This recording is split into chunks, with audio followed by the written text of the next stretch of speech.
As Christians, we live in a real world and do interact with things around us, and part of that interaction is with social media. But what are the biblical principles that should shape our media choices?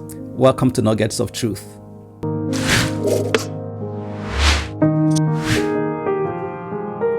Media is a powerful influence in our world and in our lives, but we can make godly choices that will neutralize the threat media poses to us and our families.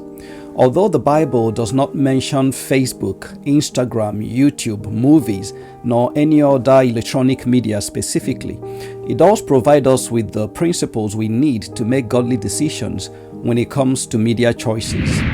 The first principle that should shape our media choices is to carefully avoid temptations that feed your areas of weakness. We should never forget that we are frail creatures with varying degrees of weaknesses. Our hearts can easily wander away from the Lord, and we can be tempted in many ways.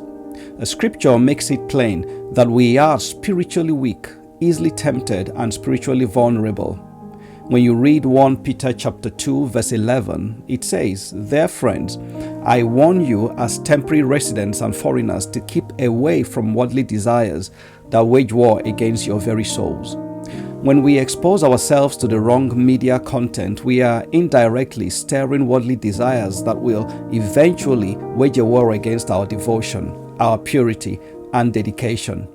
God warns us repeatedly in His Word regarding immorality, and we are called to distance ourselves from the evil influence of this world. 1 John chapter 2, when you read from verse 15 to verse 17, it tells us, "Do not love this world, nor the things it offers you. For when you love the world, you do not have the love of the Father in you. For the world offers only a craving for physical pleasure, a craving for everything we see, and pride in our achievements and possessions. These are not from the Father, but are from this world.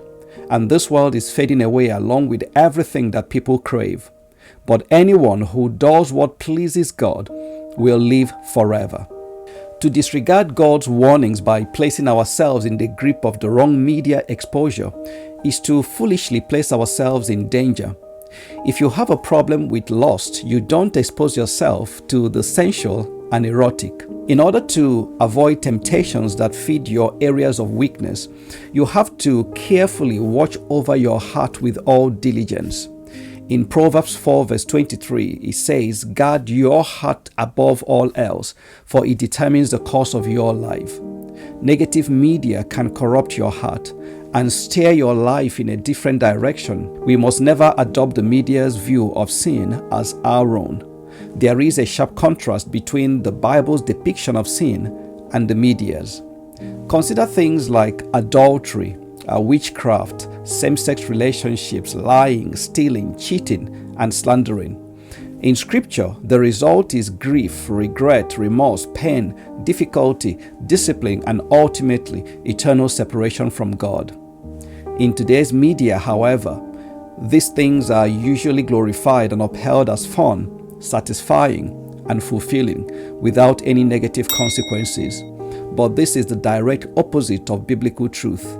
When we buy into the world's lies, we bring danger to our souls.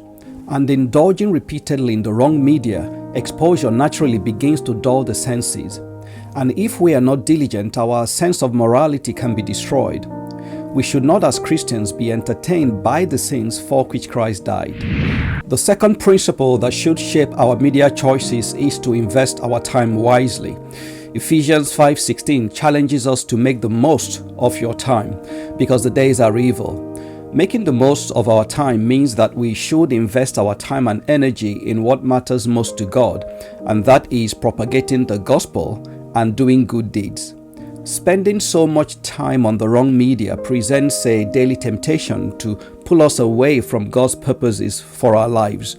It steals our prayer time, Bible study time, and productivity. Can you remember how many times you sat down to watch a quick show and 3 hours later you are still gazing at the screen? Or you logged on to check your email and 2 hours later you are still surfing the web? We need to be aware of the temptation that media can be when it comes to time wasting. Wasted time means wasted opportunity. Wasted opportunity means poor stewardship, and we will give an account to God for how we spend our time in our lives. Romans 14:12 says, yes, each of us will give a personal account to God. The third principle is to love God and worship God above everything else. That also includes your media choices. As Christians, God is to be our all-encompassing passion. There is nothing greater than knowing and pursuing Him. He offers us unending joy and satisfaction more than any movie or TV show can offer. You must never let your exposure to negative forms of media dim your desire for God and quench your passion for Jesus Christ. You must protect your eyes from sinful and worthless images.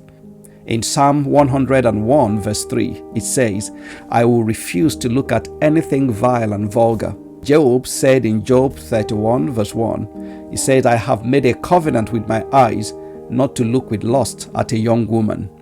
You can make the same commitment today to honor God with your media choices and to live a life in a way that God is glorified in all that you do. If you want to learn how to protect your children online through wise media choices, why not watch the next video after this one?